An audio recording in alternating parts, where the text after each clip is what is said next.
যে সিসিটিভি ফুটেজটা আপনারা দেখছেন, ওখানে টাকার ব্যাগ নিতে কালো টি শার্ট পরা যে ছেলেটা ছিল সেটা ছিলাম আমি।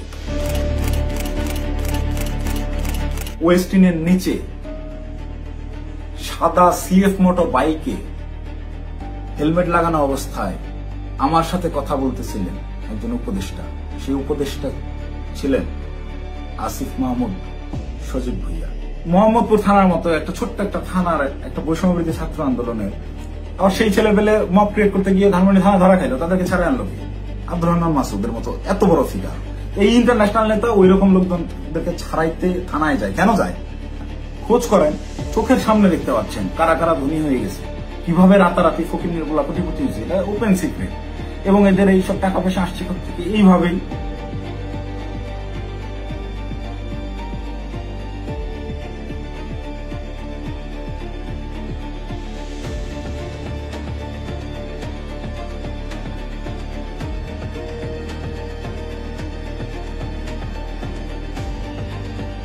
আসসালামু আলাইকুম, আমি জানে আলম অপু। সম্প্রতি গুলশানে বরিশালের এই যে নারী এমপির বাসায় চাঁদাবাজির যে ঘটনার ভিডিও ফুটেজ ভাইরাল হয়েছে, যে সিসিটিভি ফুটেজটা আপনারা দেখছেন, ওখানে টাকার ব্যাগ নিতে কালো টি শার্ট পরা যে ছেলেটা ছিল সেটা ছিলাম আমি।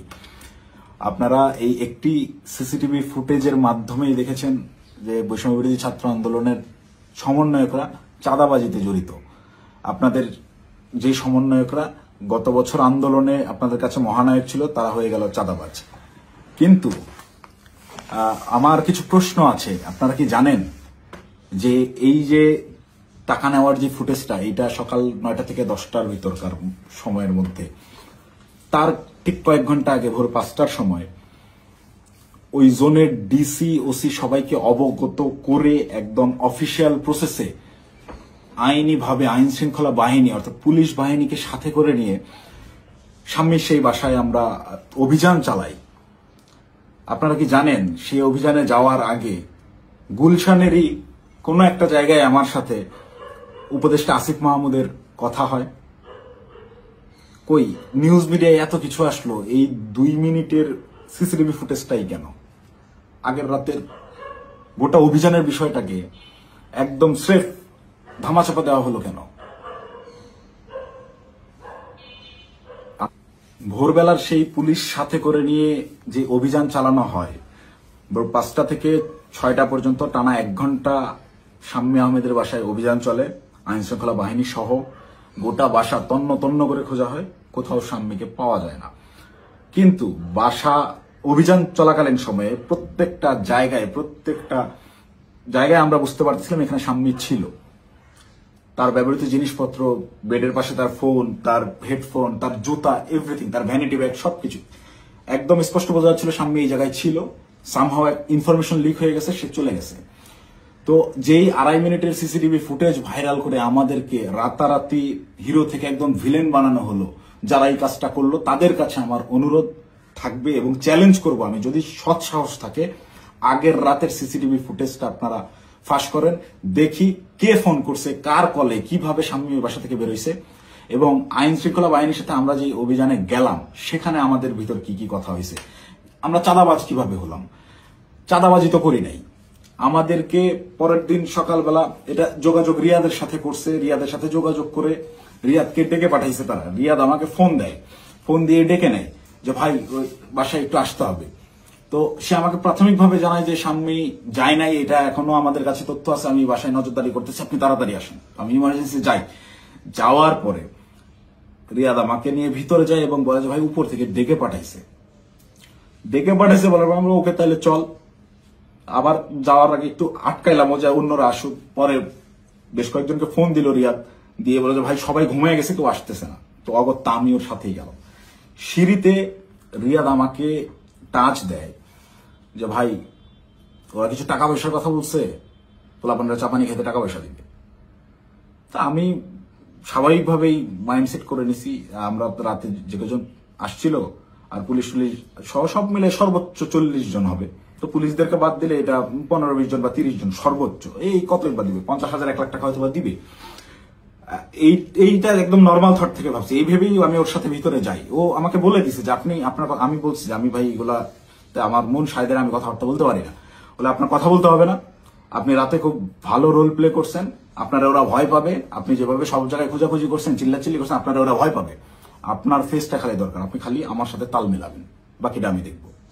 তো আমি যে গেছি তার সাথে একটু আমার ভিতরেও ওই সময় হয়তো লোভ আসছে, আমি নিজেকে কন্ট্রোল করতে পারিনি, বা ওই মুহূর্তে সঠিক ডিসিশনটা কি হবে আমি নিতে পারিনি। খুব ইনস্ট্যান্ট সিঁড়িতে উঠতেছি আর 2 ধাপ গেলে আমি বাসার দরজায় চলে যাবো, এতটুকু সময়ের ভিতরে আমাকে সিদ্ধান্ত নিতে হয়েছে। তো এটা আমার ভুল সিদ্ধান্ত হয়তো বা ছিল। ভিতরে গেলাম, গিয়ে বসলাম। বসার পরেই ওই শাম্মীর হাজবেন্ড এসে 5 লাখ টাকার অফার করে যে আমি তোমাদেরকে 5 লাখ টাকা দিচ্ছি, তোমরা যারা ছিলে তোমরা চা পানি খায়ও, আমরা শান্তিপ্রিয় মানুষ, আমি সারা জীবন চাকরি করছি, কোনো রাজনীতি করি নাই, চাকরির রিটায়ারমেন্ট শেষে এখানে আছি, রেস্ট করতেছি, এই বয়সে এসে আমাদেরকে আর তোমরা হয়রানি করিও না, আমি কোনো রাজনীতির মধ্যে নাই, তা আমাদেরকে একটু শান্তিতে থাকতে দাও। এবং উনি আরো একটা প্রশ্ন করেন যে আমাদের তথ্য তোমাদেরকে কে দিছে, তোমরা কিভাবে জানলা যে আমরা এখানে আছি। এই 2টা বিষয় উনি জিজ্ঞেস করেন। একটা হচ্ছে অনুরোধ করেন ওনাদেরকে ডিস্টার্ব না করতে, আরেকটা হচ্ছে ওনারা যে এই বাসায় আছেন, স্বামী যে এই বাসায় থাকেন বা ওনারা এই বাসায় আছেন, এই তথ্যটা কে দিছে। এই 2টা ইসের বিনিময়ে সে 5 লাখ টাকা দিতে রাজি হয় এবং আনতে চলে যায় এখন, যে তো আমি তোমাকে 5 লাখ টাকা দিচ্ছি, তোমরা এটা নিয়ে যাও। দেন রিয়াদ রেসপন্স যেটা করে, রিপ্লে করে, সেটা শুনে আমি রীতিমতো আকাশ থেকে পড়ছি।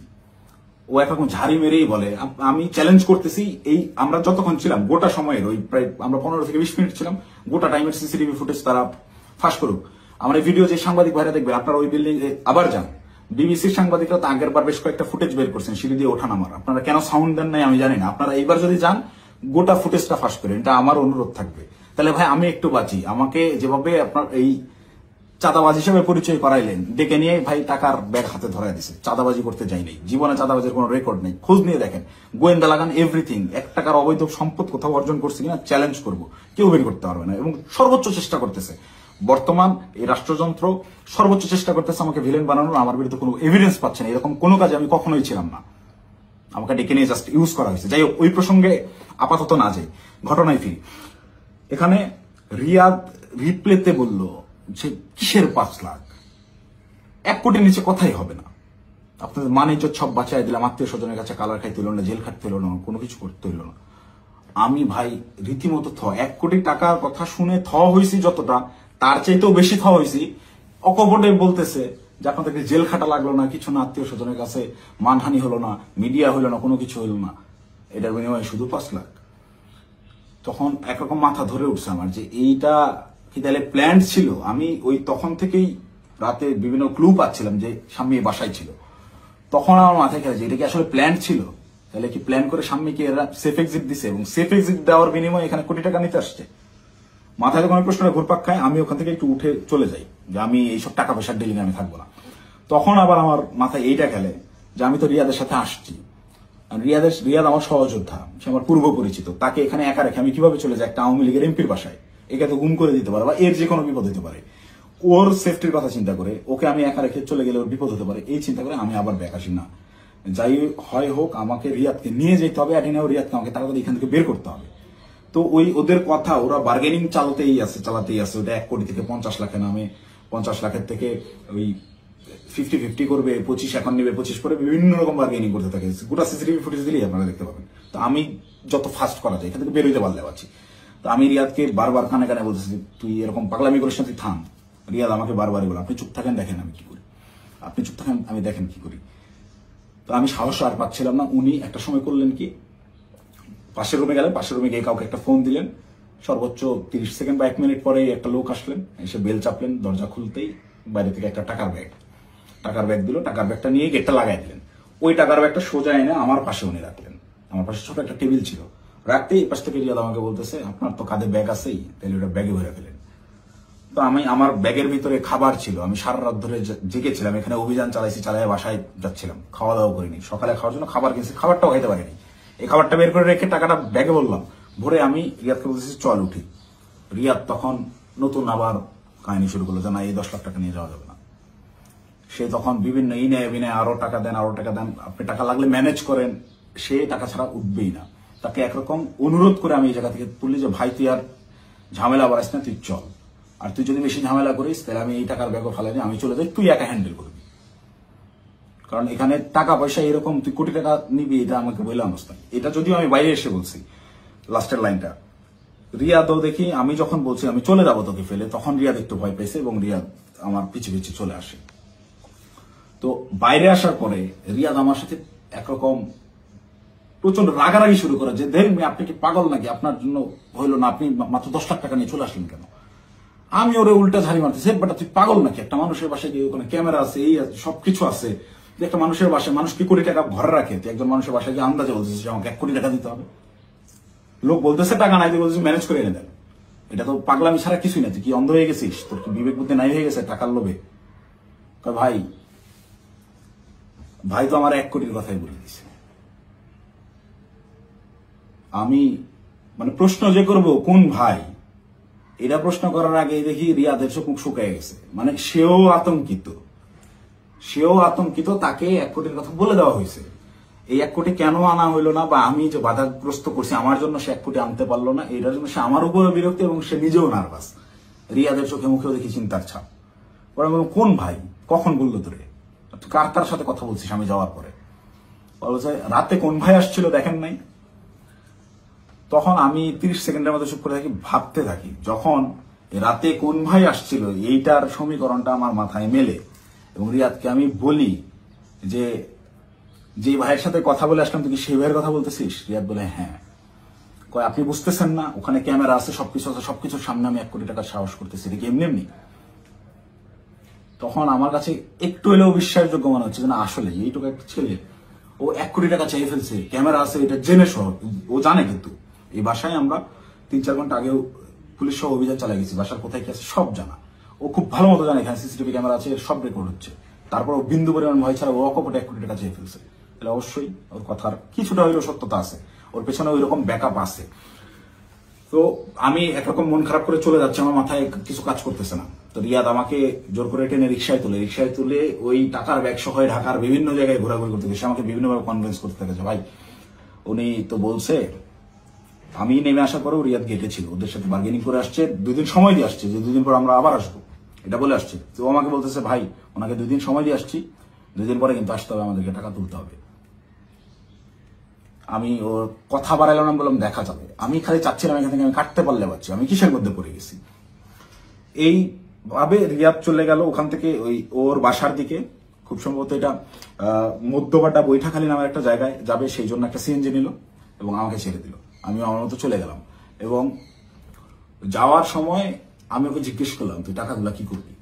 ও বলছে ভাই পোলাপান যেগুলো আসছে পোলাপানকে দিতে হবে, তারপর ওই বাকি টাকাও তুলতে হবে, সব টাকা একসাথে তুলে তারপরে তো এটা ভাগাভাগির হিসাব। আমরা টাকাই তো তুলতে পারলাম না, এটা তো যা দিচ্ছে এটা তো আজকের পোলাপানেরই খরচ, পোলাপানের চাপানি খেতে দিছে। দেন আমি একটু চিন্তায় পড়লাম, তারপর আমি বললাম তাহলে পোলাপানটা দিয়ে দিস। ও বলছে ওকে, বিকালবেলা ইনশাল্লাহ এটা ভাগাভাগি করব, আপনাকে ফোন দিয়ে জানাবো। তো বিকালে আমি এর মধ্যে আমি বেশ কয়েকজনের সাথে রাতে যারা ছিল তাদের বেশ কয়েকজনের সাথে যোগাযোগ করি এবং তাদের কথাবার্তা আমি সরাসরি স্বীকার করি নাই বা বলি নাই যে রিয়াদ এরকম করছে। তাদেরকে আমি বিভিন্নভাবে ঘটনাটা সম্পর্কে অবগত করার চেষ্টা করি যে তোর এরকম কিছু হয়েছে কিনা বা রিয়াদ কোনো টাকা পয়সা দিয়েছে কিনা। তো সবাই অস্বীকার করতেছে, মানে যারা আসছিল এই অভিযানটা চালাইতে তারা কেউ এই বিষয়ে অবগতই না। তার মানে এখানে ওই যে আমাদের গ্রুপে ইনফরমেশন দেওয়া হলো অমুক বাসায় আওয়ামী লীগের এমপি আছে বলে ছাত্রদেরকে চেতায় দেওয়া হলো, চেতায় দিয়ে এই ছাত্রদেরকে মব করতে পাঠানো হলো। ওখানে ছাত্রদেরকে পুলিশ বাহিনী সহ ওই এমপির বাসায় পাঠাইয়া ওই পরিবারকে ভয়ভীতি প্রদর্শন করা হলো। করার পরে ছাত্ররা সবাই যে যার মতো বাসায় চলে গেল। তারপরে চাঁদাবাজের দল চাঁদাবাজি করতে আসলো। ঘটনা এইটাই। এখান থেকে মাঝখান থেকে সাধারণ ছাত্ররা ব্যবহৃত হইল। এই ব্যবহারের তালিকায় সেদিন আমিও পড়ছি, আমিও ব্যবহৃত হয়েছি এবং বিভিন্ন সময় বিভিন্ন ঘটনায় এরা এভাবে বিভিন্নভাবে ছাত্রদেরকে ব্যবহার করে এইসব করে। তারপর বিকালবেলা রিয়াদ আমাকে ফোন দেয়, ফোন দিয়ে ডাকে হচ্ছে রামপুরায়। তো এমনিতেই আমি হাতিরঝিলে যেতাম, তারপরের দিন আমাদের বেসরকারি বিশ্ববিদ্যালয়ের প্রোগ্রাম হাতিরঝিলে, সেই প্রোগ্রামের বাস্তবায়ন কমিটিতে ছিলাম, ভেন্যু পরিদর্শনের জন্য যাওয়ার কথা। এমনিতেই যাইতাম, তো ওর কথা শুনে আমি একটু হাতিরঝিল থেকে আগায় গেলাম রামপুরার দিকে। তো ওর সাথে যখন যাই সে আমাকে বিভিন্নভাবে কনভিন্স করার চেষ্টা করে যে ভাই আপনি অপ্রস্তুত হয়ে পড়ছেন এটা বুঝছি, কিন্তু এটা এভাবেই হয়, এরকমই আপনি বলার জন্য আপনি জানেন না। সে আমাকে ইনায় বিনায় বিভিন্নভাবে প্রলোভন দেওয়া শুরু করে যে আপনি এ যাবত আপনি কয় টাকার মালিক, আপনি কয় টাকা কামাইছেন। দেন আমি ওকে ডিরেক্ট বলি যে ভাই এই মাসে আমার সেমিস্টার ফাইনাল পরীক্ষা গেছে, আমি টিউশন ফি দিতে পারি না, জন্য পরীক্ষা দিতে পারিনি। আপনার জায়গায় যদি আমি থাকতাম, রিয়াদ সরাসরি আমাকে বলছে আপনার ফেস যদি আমার থাকতো, আমি যদি আপনার কেন্দ্রীয় যে পদ, সেই পদ যদি আমার থাকতো মিয়া, এতদিন আমি কমপক্ষে 20 কোটি টাকা কামাইতাম। রিয়াদ আমার মুখের বলছে আপনি একটা বলো। তো আমার এই কথাগুলো শুনে আরো বেশি খারাপ লাগতে লাগলো যে কি বলে, প্রচন্ড মন খারাপ। আমি ওকে বলি যা হয়েছে বাদ, আমরা হাতি জেলে যাই, প্রোগ্রামের কি অবস্থা দেখি। আমার মূল কনসার্ন আমার আবার সাংগঠনিক কাজে ফেরা। তো হাতি জেলের প্রোগ্রামের ওইটা পরিদর্শন করে ওই জায়গা থেকে সন্ধ্যা হয়ে গেছে। রিয়াদ আমাকে কন্টিনিউয়াসলি পুশিং করে যাচ্ছে। সে আমাকে নিয়ে মহাখালী যায়। মহাখালী ওখানে ইয়ামাহার শোরুম থেকে সে আমাকে একটা বাইক কিনে দেয়। এবং এটা সে প্রায় সময় এরকম হয়েছে যে রাত বেশি হয়ে গেছে, আমি বাসায় ফেরার জন্য সেফ কোনো কিছু যানবাহন পাচ্ছিলাম না। ম্যাক্সিমাম টাইম আমাকে ওই উবার ভাড়া করে যাইতে হইতো। আমি ওদের কাছ থেকে টাকা ধার নিতাম এবং প্রায়শই এটা বলতাম যে আমার একটা বাইক থাকলে খুব ভালো হতো। এইটাকে সে কাজে লাগে, আমাকে একটা বাইক কিনে দেয়। সে আমাকে সাথে করে নিয়ে গিয়ে এবং সে আমার পিছনে বাইকে চড়ে ঘুরে ঢাকা শহরের বিভিন্ন জায়গায়।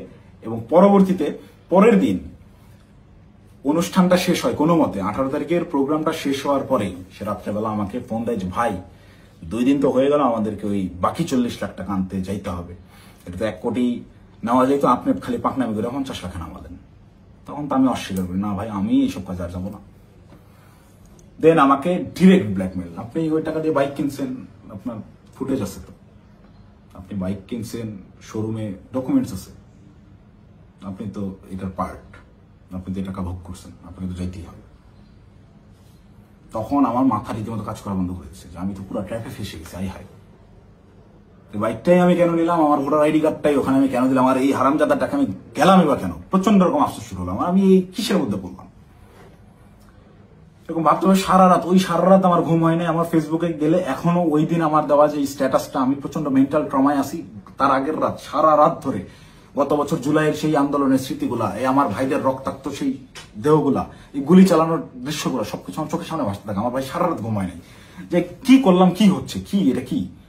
মানে আমি পরের দিন সকালে এটা পোস্টও করছি যে আমি প্রচন্ড মেন্টাল ট্রমায় আছি। জুলাইয়ের ওই স্মৃতিগুলো আমার মাথা থেকে যাচ্ছে না, আমার চোখের সামনে ভাসতেছে, আমি ঘুমাইতে পারতেছি না, নিজেকে অসহায় লাগতেছে। এই ধরনের একটা পোস্ট করছিলাম এবং এটা তখন আমার বাস্তব ফিলিংস ছিল। আর উপরে এর আবার রিয়াদের ফোন আসেই, কখন বেরোবেন, কখন আসতেছেন, এই এরকম করতে করতে সন্ধ্যাবেলা আমি বাংলা মোটর অফিসে গেলাম। সেখানে একটা প্রেস ব্রিফিং করা হয় 18 তারিখের প্রোগ্রামে, বেশ কিছু প্রবলেম ছিল সেগুলো নিয়ে। প্রেস ব্রিফিং শেষে রিয়াদ আমাকে বলে উপরে ওয়াটারফল রেস্টুরেন্টে গিয়ে আপনি বসেন, আপনার সাথে কথা আছে। আমি ওয়াটারফল রেস্টুরেন্টে গিয়ে বসি। রিয়াদ সমস্ত ছেলেপেলেকে নিচে নিয়ে গিয়ে চা খাওয়াইয়ে পাঠিয়ে দিছে। পাঠিয়ে দিয়ে সে ওয়াটারফলে আসে এবং আমাকে বলে যে সোজা সাপটা এখন যাইতে হবে, গিয়ে টাকাটা নিয়ে আসতে হবে। আমাকে 2 দিন সময় দেওয়া হয়েছে, 2 দিন পার হয়ে গেছে, আর কোনোভাবে কালক্ষেপণ করা যাবে না, প্রচুর চাপ আসতেছে, আপনি চলেন। তো আমি একরকম চিপাই পড়ে গেছি। ওর কথা শুনে আমি ওই জায়গায় যে রেস্টুরেন্টে বসছি, ওইখান থেকে বের হওয়ার অপশন নাই। তো আমি বাধ্য হয়ে বললাম আচ্ছা চল দেখা যাক। তো এই দিন গিয়ে আমি সর্বোচ্চ চেষ্টা করছিলাম যে কিভাবে এটা এড়ানো যায়। আমি গেটের সামনেই হোন্ডা থামায় ভিতরে ঢুকে দারোয়ানের সাথে কথাবার্তা বলে ওদের উপরে গিয়ে 2টা বেল চেপে আমি খালি ওরা টানতেছি, যারা বাসায় নেই আয়, তুই দরজা খুলবে না, আয় আয়, এই বলে ওকে বের করে নিয়ে আসছি। নিয়ে আসার পরে আবার হোন্ডা টান দিয়ে চলে আসছি। তারপর থেকে ওই দিন থেকে আমি ওর সাথে যোগাযোগ করা বন্ধ করে দিছি। টানা 2 দিন ওর সাথে আর যোগাযোগ করি নাই। ও আমাকে মেসেজ দেয় বিভিন্ন ভাবে, আমি যে টাকা নিছি, আমাকে যে ট্র্যাপে ফালানো হচ্ছে, এইটা বারবার সে উল্লেখ করার চেষ্টা করে। আমাকে মেসেজ করে, ভাই টাকা নিয়ে হারায় গেলেন, খোঁজ নাই কেন? প্রত্যেকটা মেসেজে টাকা শব্দটা মেনশন করে, যেন পরবর্তীতে সেটা স্ক্রিনশট আমার বিরুদ্ধে ব্যবহার করতে পারে বা আমাকে বোঝায় যে তুমি যে টাকা নিচ্ছ এটা কিন্তু এভিডেন্স আছে। আমাকে ব্ল্যাকমেল করার চেষ্টা করে। তো আমি রিয়াদের মেসেজ রেসপন্স করা অফ করে দিলাম একটা সময়। এবং যখন দেখলাম আমি ট্র্যাপে ফেসে গেছি এবং ওরা যা বলে আমাকে তাই করতে হবে, তখন আমি রিয়াদের সাথে সম্পূর্ণরূপে যোগাযোগ করা বন্ধ করে দিই এবং রিয়াদকে বলি তুই যদি আমাকে এইগুলা নিয়ে চাপ দিস তাহলে আমি কিন্তু সমস্ত কিছু ফাঁস করে দেবো এবং ওই বাসায় তুই যদি আরেকবার যাস, আমি এখনই ওই বাসার লোককে ফোন দিব, সে যেন থানায় বলে রাখে, পুলিশ দিয়ে তোদের যেন ধরায় দেয়, অথবা এই সিসিটিভি ফুটেজ যেন ফাঁস করে দেয়, আমার যা হবে হবে, তোদের এইসব আমি আর মানতে পারতেছি না। দেন রিয়াদও ভয় পেয়ে যায়, একরকম ও আমাকে থ্রেট মনে করা শুরু করে। ও দেখে রিয়াদ আর ভয় আমার সাথে যোগাযোগ করতেছে না। এবং সর্বশেষ যে ঘটনাটা ঘটে, রিয়াদ যেদিন ধরা খায় সেই দিন সে আমাকে না জানায় গেছে, সে আমাকে থ্রেট মনে করা শুরু করে। এবং এইটা সে তার উপর লেভেলের যে ভাইরা আছে, যে ভাইরা তাকে নিয়ন্ত্রণ করে, সেই ভাইদেরকে সে জানায় যে অপু এটা পজিটিভলি নেয় নাই, প্রচুর সমস্যা করতেছে। আর আসলে পজিটিভলি নেওয়ার মতো না, এই এক্সপিরিয়েন্স আমার লাইফে ফার্স্ট টাইম।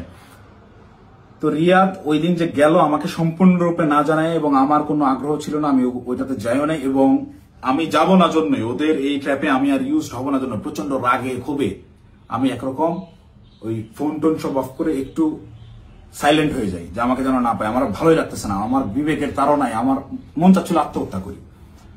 মানে আমার কিছু করার নাই, ওরা ব্ল্যাকমেল করা শুরু করছে, আপনি হুন্ডা কিনছেন, এই করছেন সেই করছেন। রিয়াদ যেদিন অ্যারেস্ট হয়ে প্রথমে থানায় গিয়ে প্রথম স্টেটমেন্টই এটা দিছে যে এই জায়গায় চাঁদাবাজি জানে আলম অপু করছে, টাকা জানে আলম অপু নিছে, সেই টাকা দিয়ে সে বাইক কিনছে। মানে এইটা পূর্ব থেকেই ওকে শেখানো স্টেটমেন্ট। টাকা নিলি 10 লাখ, থানায় গিয়ে সাংবাদিকদের সামনে বলতেছে যে এরা 5 লাখ টাকা দিচ্ছে, 5 লাখ টাকায় জানে আলম অপু নিছে, নিয়ে 3 লাখ টাকা দিয়ে বাইক কিনছে, বাকি টাকা ওর ওয়াইফের চিকিৎসায় খরচ করছে। মুখস্থ বয়ান বলে দিবি, তুই কি জানোস আমার ওয়াইফ অসুস্থ কিনা? আন্দাজে একটা কথা যে বলে দিল, আমার ওয়াইফের গত 6 মাসে ওইরকম মেজর কোনো অসুস্থতা আসে নাই যে যার জন্য মেডিকেলে টাকা দিতে হবে। যাই হোক, রিয়াদ অ্যারেস্ট হয়ে থানায় গিয়ে যখন প্রথম স্টেটমেন্টটাই আমার বিরুদ্ধে দিল, এবং ওই জিনিসগুলো যখন আমি দেখলাম যে আমার সিসিটিভি ফুটেজ ভাইরাল করা হয়েছে, এবং রিয়াদ রিমান্ডে তো গেল পরে, আমি রিমান্ডে যাওয়ার পরে স্টেটমেন্ট দিলেও আমি বলতে পারতাম যে সে নির্যাতনের ঠেলায় হয়তোবা নিজে বাঁচার জন্য দোষ আমার উপর পার করেছে। তা না, সে অ্যারেস্ট হয়ে থানায় গিয়ে প্রথম স্টেটমেন্ট দিচ্ছে আমার বিরুদ্ধে যে এইগুলো সব জানে আলম অপু করছে। এটা তার শেখানো বলে ছিল, তার উদ্দেশ্য ছিল আমাকে কর দেওয়া। এবং এখন পর্যন্ত রিয়াদের বিষয়টাকে ইচ্ছাকৃতভাবে মিডিয়া ট্রায়ালে রাখা হয়েছে, যতক্ষণ পর্যন্ত আমাকে না ধরতে পারবে, এই সমস্ত দোষ আমার উপরে না চাপাইতে পারবে, ততক্ষণ পর্যন্ত এরা থামাবে না। এরা আমি বাইরে থাকার থ্রেট মনে করতেছে। এরা কারা? আমি আসতেছি, যে কোনো সময় আমি অ্যারেস্ট হয়ে যেতে পারি, আমাকে ওই হাসিনার মতো গুম করা হবে। হাসিনা যেভাবে নিয়ে আয়না ঘরে রাখতো মানুষজনকে, কেউ জানতো না, বলতো সে নিজে একা একা হারায় গেছে। আমাকে বলতো যে সে চাঁদাবাজি করছে, করে এখন গা ঢাকা দিছে, কোথায় না কোথায় গিয়ে আছে। তো আমি জানি না আমার আসলে কি অপেক্ষা করতেছে, তবে আমি মহান আল্লাহ তাআলার কাছে শুকরিয়া জ্ঞাপন করতেছি। হয়তোবা জীবনে কোনো একটা ভালো কাজ করছিলাম, যার বিনিময়ে আল্লাহ তাআলা আমাকে ওই দিন ওই জায়গাটায় নেওয়া থেকে বিরত রাখছিলেন। আল্লাহ তাআলা হয়তোবা চান নাই যে আমি ওই পরিমাণ বেইজ্জতি হই, যার কারণে আমাকে নেয় নাই। আমি শুকরিয়া আদায় করি মহান আল্লাহ তাআলার কাছে, আমি চিরকৃতজ্ঞ। যাই হোক, এখন আমি যে কোনো সময় আমাকে আপনারা জেলখানায় দেখতে পারেন, আমার লাশ আপনারা নদীতে ভাসতে দেখতে পারেন, অথবা হঠাৎ করে একদিন টেলিভিশন খুলে দেখবেন যে আমি ওই বসে আছি, আমার সামনে প্রচুর টাকা পয়সা, মদ, তারপর হচ্ছে অস্ত্র দিয়ে আমাকে দেখানো হচ্ছে আমি ঢাকা শহরের সবচেয়ে বড় মাফিয়া ছিলাম, গ্যাংস্টার ছিলাম, আমাকে অ্যারেস্ট করা হয়েছে। এরকম যে কোনো নাটকই সাজানো হইতেই পারে। তো এই নাটকগুলো যদি সাজানো হতে পারে, বা আমাকে এভাবে ফাঁসানো হতে পারে, আমাকে দিয়ে এই কথাগুলো বলানো হতে পারে, তার আগেই সঠিক সত্যটা জাতির উদ্দেশ্যে, জাতিরকে জানানোর জন্য আমার এই ভিডিওটা বানানো। এখন আসি, অনেকেই এই ভিডিও দেখে বলবেন যে ভাই তুই এই 4-5 দিন ধরে চুপচাপ থেকে খুব সুন্দর স্ক্রিপ্ট লিখছিস। অনেকে, আমি যখন পোস্ট করছিলাম যে আমি গোটা বিষয়টা ক্ল্যারিফিকেশন একটা ভিডিও দিব, অনেকেই কমেন্ট করছে যে হ্যাঁ ভাই সময় নেন, সমস্যা নাই, ভালো করে স্ক্রিপ্ট লেখেন তারপর আইসেন। তো এইখানেও যারা বলবেন যে স্ক্রিপ্ট করা হয়েছে, তাদেরকে আমি বলবো ওই 17 জুলাই 16 জুলাই পার হয়ে 12টার পরে, যখন 17 জুলাই পরে, ওই 17 জুলাই ভোর 4:15 থেকে 30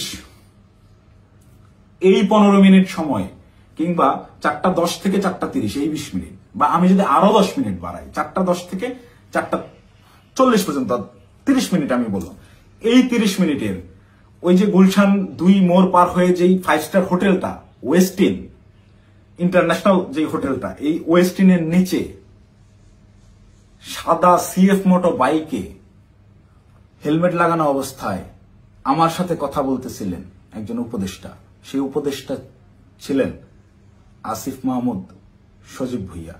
আপনাদেরকে চ্যালেঞ্জ করব, আমাকে ভুল প্রমাণ করার আগে আপনারা ওই সিসিটিভি ফুটেজ জাতির সামনে আনবেন, এনে দেখাবেন যে ওই সময় আসলে এরকম কোনো কিছু ঘটে নাই, আমার সাথে আসিফ মাহমুদ সজীব ভুইয়ার কোনো কথাবার্তা হয় নাই, সে ওখানে আসে নাই। একজন উপদেষ্টা ভোর 4টার সময় বাইকে চড়ে হেলমেটে মুখ ঢেকে গুলশানের মতো অভিজাত এলাকায় কি কাজে আসে, এটা আমার জানার কথা না। আমি তো মামুলি পার্সন, তারা তো হাই লেভেলের পার্সন। আর আমার সাথেই কেন কথা বলতে হয় বা কি বা কথা হয়। এবং ওই যে রিয়াদ বললো রাতে যেই ভাই আসছিল, এবার সমীকরণটা আপনারাই মিলাম যে রাতে কোন ভাই আসছিল, কোন ভাইয়ের সাথে আমার কথা হয়েছে এবং কোন ভাইয়ের কথা রিয়াদ ইন্ডিকেট করছে। শুধু ওই ভাই না, আরো যেসব ভাই আছে সব ভাইরাই এটাতে জড়িত এবং এটা ওপেন সিক্রেট। এই সকল ভাইরা, এই যে আমাদের আসিফ মাহমুদ সজীব ভুইয়া ভাই সেদিন যে সিএফ মোটো বাইকটা নিয়ে আসছে, এই রাত্রেবেলা বাইক রাইডিং করতে সে গুলশানে আসছে, ওই ওয়েস্টিনে 5 স্টার হোটেলে ছাড়া সে বসে না কোথাও। সে ওই গত বছর জুলাইতেও 50,000 60,000 টাকা দামের সেকেন্ড হ্যান্ড একটা স্কুটি চালাইতো, এখন সে সিএফ মোটো চালায়। যাই হোক, এটা চোখের সামনে আপনাদের কে কি করছে, আঙ্গুল ফুলে কলা গাছ কিভাবে হয়েছে, যে সকল ছেলেপেলেরা ওই হলে থাকতে পারতো না ছাত্রলীগের যন্ত্রণায়, বাইরে বাসা ভাড়া নিয়ে থাকবে, বাসা ভাড়ার টাকা থাকতো না, বিভিন্ন রাজনৈতিক নেতাদের কাছ থেকে টাকা ধান নিয়ে থাকতে হইতো, ডোনেশনে যাদের ম্যাচ ভাড়া চলছে তারা এখন ডুপ্লেক্স বাড়িতে থাকে, নিজস্ব গাড়িতে চলাফেরা করে। এটা গোটা জাতি জানে। আমি আসলে এমনিতেই তো আমাকে যথেষ্ট পরিমাণ ট্র্যাপে ফেলানোর চেষ্টা করতেছে, তো আমার মনে হয় যে এই বিষয়গুলো ক্লিয়ার না করে গেলে আমাকে দিয়ে ওরা যে কোনো স্টেটমেন্ট দেওয়া হতো। একটা ছোট্ট ক্লু দিই, রিয়াদের সাথে অ্যারেস্ট হওয়া যেই 4টা ছেলে, এই 4টা ছেলে এই ঘটনার কোনো কিছুই জানে না। এই 4টা ছেলেকে রিয়াদ একইভাবে আমাকে যেরকম বলছে ওই সাময়িকা পাওয়া গেছে আপনি আসেন এই বলে নিয়ে যে ব্যবহার করছে, ওই আমাকে খালি বলছে যে আপনি রাতে অনেক ভালো ভূমিকা রাখছেন, আপনার ফেসটাই আনাফ, আপনারা দেখলেই ভয় পাবে ওরা। ঠিক তেমনি ভাবে এই কয়েকটা ছেলে পেলে নিয়ে গেছে যে তোদের কিছু করতে হবে না, তোরা খালি চুপচাপ দাঁড়ায় থাকবি, যা করার আমি করবো। এইরকম কোন একটা প্রলোভন দিয়ে এই ছেলেগুলোকে নিয়ে গিয়ে ফাঁসাইছে। ফাঁসানোর পরে এরা রিমান্ডে গেল। এরা কি হত্যা করছে ভাই? 10 দিনের রিমান্ড কেন লাগবে? 10 দিনের রিমান্ড এই কারণেই চাওয়া হয়েছে বা 7 দিনের রিমান্ড এই কারণেই দেওয়া হয়েছে যে ঠিক ততক্ষণ পর্যন্ত এদেরকে জিজ্ঞাসাবাদ করা হবে যতক্ষণ পর্যন্ত এরা তাদের দেওয়া স্ক্রিপ্টেড দেওয়া বক্তব্য নিজেরা প্রকাশ না করতেছে। ভাই এই একটা চাঁদাবাজি সিসিটিভি ফুটেজ ফুটেজ সব আছে, এটা তদন্ত করতে 7 দিনের রিমান্ড লাগে না, এটা বুঝতে রকেট সায়েন্স লাগে না। এখন ওই ছেলেগুলা যারা চাঁদাবাজিতে মানে গোটা ঘটনার সাথে কোনোভাবেই কানেক্টেড না, এই ছেলেগুলা আমি নিউজ দেখলাম প্রাথমিকভাবে স্বীকার করে নিচ্ছে চাঁদাবাজি জড়িত থাকার কথা। তারা জড়িত না থেকেও জড়িত থাকার কথা স্বীকার করে নিচ্ছে। মানে এদের উপরে কি পরিমাণ চাপ আসছে হিসাব করে দেখেন, আপনারা ভেবে দেখেন। তো আমার মাথায় এইটাই ঘুরতেছে যে আমাকে ধরার পরে আমাকে কি পরিমাণ চাপ প্রয়োগ করবে, আমাকে কি না কি বলাবে। তো এইসব কি না কি বলা ওদের ওইসব প্যাচের মধ্যে আমি আর নাই। আমি সত্যটা বলে গেলাম, এখন যদি আমাকে গুম করে, আমাকে খুন করে, যাই করুক, আমি ভিডিওতে যা বলে গেলাম এটা শতভাগ সত্য, আমি দায়িত্ব নিয়ে বলতেছি। আমি আপনারা অনেকেই আমার পরিচিত মানুষজনদের ভিতরে অনেকেই ভিডিওটা দেখবেন যারা আমার সহযোদ্ধা, যারা আমার সাথে এতদিন চলাফেরা করছেন এবং যারা আমার সম্পর্কে জানেন, যারা আমার শুভাকাঙ্ক্ষী, তারা অবশ্যই এই কথাগুলো বিশ্বাস করবেন। তারা জানেন আমি ওই রকম দুর্নীতির সাথে যুক্ত হতেই পারি না এবং আমাকে তারাও ইউজ করে সুবিধা করতে পারে নাই। সুবিধা করতে পারে নাই জন্যই আমাকে আটকে দেওয়ার এত চেষ্টা। তো আমি যদি গুম হয়ে যাই, খুন হয়ে যাই, নিখোঁজ হয়ে যাই, যাই হোক, আমাকে যাই করুক, আপনারা দয়া করে এই সত্যটা জেনে রাখবেন, এইটাই প্রচার করবেন। অপু চাঁদাবাজ ছিল না এবং জুলাইকে বিক্রি করে চাঁদাবাজি যারা করতেছে, যারা ধনী হয়েছে, ফকিরের পোলারা কোটিপতি হয়েছে, তাদের বিরুদ্ধে আওয়াজ তুলতে গিয়ে অপু নিজেই চাঁদাবাজ হয়ে গেছে, ষড়যন্ত্রের শিকার হয়ে। ভাই আমি যদি চাঁদাবাজি করতাম, ভাই এই 1 মাস আগে আমার ইউনিভার্সিটিতে আমার সেমিস্টার ফাইনাল পরীক্ষা গেল, মাত্র 60 থেকে 70,000 টাকার মতো আমার ডিউ ছিল। এই 60-70,000 টাকা আমি দিতে পারিনি, এই জন্য পরীক্ষা দিতে পারিনি। আমি এনসিপির পদযাত্রায় গেলাম 5 তারিখে পদযাত্রা আমার জেলায় ছিল, আমি 4 তারিখে গেছি। আত্মীয় স্বজন, বাসার ফ্যামিলি মেম্বার সবাই জানে যে আমি আমার জেলায় সমাবেশ, এই কারণে আমি পরীক্ষা দিচ্ছি না। আসলে আমি টাকার অভাবে পরীক্ষা দিইনি। আপনার ইউনিভার্সিটিতে খোঁজ নিয়ে দেখেন, আমার পোর্টালে গিয়ে দেখেন আমার ডিউ কত টাকা। আমি রেজিস্ট্রার স্যারকে মেইল করছিলাম যে স্যার আমাকে পরীক্ষা দেওয়ার পারমিশন দেওয়া যায় কিনা, তারা আমাকে পরীক্ষা দেওয়ার পারমিশন দেয় নাই ডিউ রেখে। আমি এনসিপির সমাবেশে যাই 4 তারিখ, আমার বউয়ের কাছ থেকে 4,000 টাকা ধার নিয়ে যাই এবং ওই টাকা শেষ হওয়ার পরে আরেক ফ্রেন্ডের কাছ থেকে 2,000 টাকা ধার আনি। এভাবে ধার দেনা করে চলা লোক আমি যদি চাঁদাবাজি করতাম, ওদের মতো কোটি কোটি টাকার মালিকই হইতাম, ওদের সাথে লিয়াজু করে এইসব করতাম, আমাকে এত কষ্ট দিন যাপন করতে হইতো না। তো আমাকে চাঁদাবাজের যে নাটক করে আমাকে চাঁদাবাজ বানায় ভিলেন বানানো হইলো, এদের জন্যই, এদের সাথে থেকে জুলাই এইরকম সংগ্রাম করছি, মানে আমার মাথায় খেলে না। আমি জুলাইতে, আপনারা যারা আমাকে আগে থেকে চেনেন তারা দেখছেন কিভাবে আমি একদম মুমূর্ষ অবস্থায় হাসপাতালে 13 দিন 14 দিন পড়েছিলাম। 30% 40% রিকভার করছি। অর্ধেক অসুস্থ অবস্থায় হাসপাতালের বেড থেকে চিকিৎসাধীন অবস্থায় আমি উঠে গিয়ে আবার আন্দোলনে যোগ দিয়েছি। আমার মন মানতেছিল না, আমার বিবেক কোনোভাবেই থামতেছিল না, আমার মস্তিষ্ক মাঠেই পড়েছিল না, আমার ভাইদেরকে হত্যা করতেছে, এটা আমি মানতে পারবো না। তো একইভাবে এই চাঁদাবাজের ঘটনায় যেভাবে আমি ফেসে গেলাম, আমার মাথায় এইটাই ঘুরছে, না এটাতে আর সায় দেওয়া যায় না, এটা আমি সায় দিতে পারবো না। সেদিন থেকেই আমি বিরূপ আচরণ শুরু করি, এইসব চিন্তা ভাবনা আমার মাথায় ঘুরতে থাকে। আমি ওই জুলাইয়ে যে সংগ্রাম আপনাদের জন্য করছিলাম সেই সংগ্রাম সবসময় জারি রাখবো। আমি কখনো চাঁদাবাজি করি নাই ভাই, ওইটা আমার রক্তে নাই। আমার মায়ের ফোন গত 8 দিন ধরে আমি ধরার সাহস করি না। আমার মামাকে কন্টিনিউয়াসলি ফোন দিয়ে যাচ্ছে। আমার আম্মা আমাকে ওই শিক্ষা দেয় না, আমার বাবা আমাকে ওই শিক্ষা দেয় না। আমি মার ফোন ধরে যে হ্যালো বলবো, এই হ্যালো বলার সাহস আমি করতে পারিনি এখন পর্যন্ত। আম্মুকে আমি হ্যালো বলার পরে উত্তরটা কি দিব? আমাকে আপনারা চাঁদাবাজ বানায় দিলেন ভাই। আমার মাথায় গেল। আমার ওয়াইফ আমাকে ফোন দিয়ে বলতেছে যে আমার হাজবেন্ড চাঁদাবাজি করে, এটা আমাকে দেখতে হইলো। এটা দেখার আগে আমি আত্মহত্যা কেন করলাম না? আমার মৃত্যু কেন হলো না? তুমি দয়া করে এই মুখটা তোমার আমাকে আর দেখাইবা। আমি আমার ওয়াইফের ফোন এখন পর্যন্ত আর ধরার সাহস করি না। ওই যে ফোনটা কাটছি, মানে আমার জীবনটাকে এইভাবে কি যেই লোকজন আমাকে নিয়ে গর্ব করতো, আমার যেসব আত্মীয় স্বজন ভাই ব্রাদার যারাই ছিল, যারা গর্ব করতো আমাকে দিয়ে, তারা দেখে আমাকে নিয়ে উল্টাপাল্টা লিখতেছে ফেসবুকে। যে সকল লোকজন বিভিন্ন রকম কাগজপত্র, অমুকের মামা, তমুকের খালা, অমুকের বউ, এরে ট্রান্সফার, ওরে প্রমোশন, আমার বাসায় বা কমপক্ষে 100 জন বিশেষ ক্যাডারের সিভি বইরা আছে, যারা আমার পিছে পিছে ঘুরছে, এই কাজ করে দেবো, ওই কাজ করে দেবো। এইসব লোকজন কোটি কোটি টাকার অফার, এগুলো কাজ আমি করি নাই জীবনে, করে সচিবালয় গিয়ে তদবির করি নাই। এদের কোনো প্রবলেম না। আমার এগুলো আমি বলে রেখে যান, দেখা যাবে হোয়াটসঅ্যাপে মেসেজ ভাই দেখতেছি, পরের দিন থেকে আমি ইগনোর করি রীতিমতো। আমাকে কোনো প্রলোভনে এরা কেউই ফেলতে পারেনি। কিন্তু আপনাকে মানে চাঁদাবাজ আপনাকে বানাবে কেন? চাঁদাবাজ বানাবে কেন? এই যে আমাকে ঘটনাটাই সিস্টেমেটিক্যালি রিয়াদ আমাকে ইনভলভ করে ফেললো। রিয়াদ তো আর জানতো না যে আমি এইভাবে রিয়াক্ট করে ফেলবো। রিয়াদ এটা কন্টিনিউয়াসলি করে। রিয়াদের বিরুদ্ধে প্রচুর অভিযোগ। ওর পেছনে শুধু ওর ওই মাঝরাতের ওই ভাই না, আরো অনেক ভাই জড়িত। ওকে অনেক ভাই শেল্টার দেয়। সেসব ভাইদের সাথে রিয়াদের কত ঘনিষ্ঠ সম্পর্ক, তার ছবি আপনারা দেখছেন। একটা কোলে নিয়ে ছবি তুলে, একটা ঘাড়ে নিয়ে ছবি তুলে। এটা এমনি এমনি না। আমি একজনকে চিনি না, তাকে আমি ঘাড়ে হাত দিয়ে ছবি তুলবো না, নর্মালি পাশে দাঁড়ায় ছবি তুলবো। হ্যাঁ, ব্যাপার আছে অনেক। ছবি তোলার ধরন, কথাবার্তার ধরন, আই কন্ট্যাক্ট, ওইগুলো দেখে বোঝা যায় কার সাথে কিরকম সম্পর্ক। ফাইনালি এই যে আটকের যে নাটকটা, ভাই দেশে কত কি হয়ে যাচ্ছে। এই সামান্য 10 লাখ টাকার জন্য এত বড় নাটক, এই 4 দিন 5 দিন ধরে মিডিয়ায় এই আর এই, এটা এমনি এমনি না ভাই।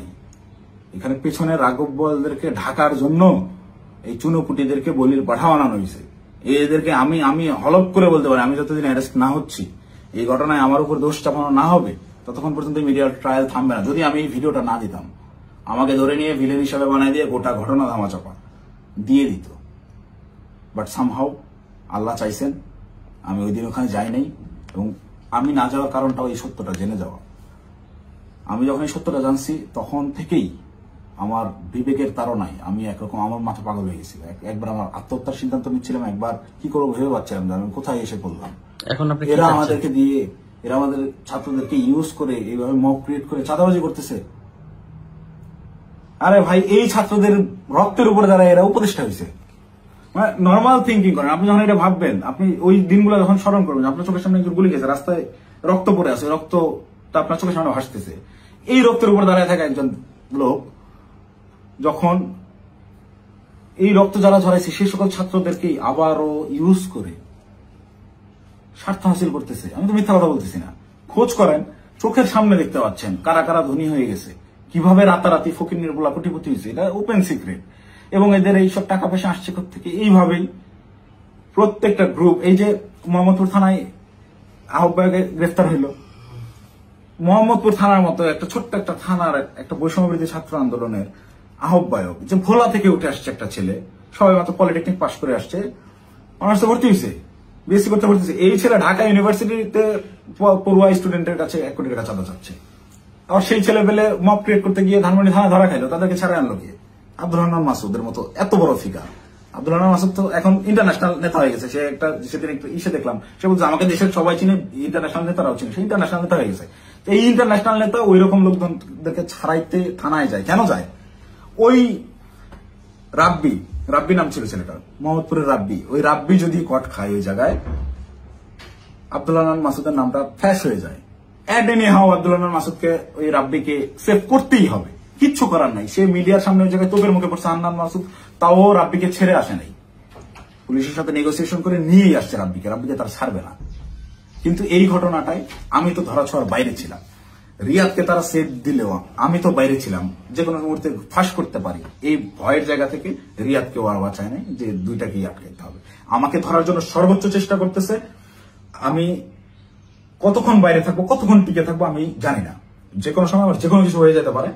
তো আমি গোটা জাতির কাছে সত্যটা বলে গেলাম, এবং সেই দিন সিদ্ধান্তহীনতায় হোক কিংবা লোভের বশবর্তী হয়ে হোক, আমি যে ভুল কাজটা করে ফেলছি, রিয়াদের প্ররোচনায় পড়ে ওই জায়গায় বাসায় ওনাদের দেওয়া ওই টাকাটা হাতে নিয়েছি, এইটার জন্য আমি গোটা দেশবাসীর কাছে ক্ষমা প্রার্থী এবং আমি আমার দোষ স্বীকার করে নিচ্ছি। এবং আমি প্রচলিত আইন অনুযায়ী, যেহেতু আমার নামে মামলা হয়েছে, আমি বিচার ফেস করতে রাজি আছি।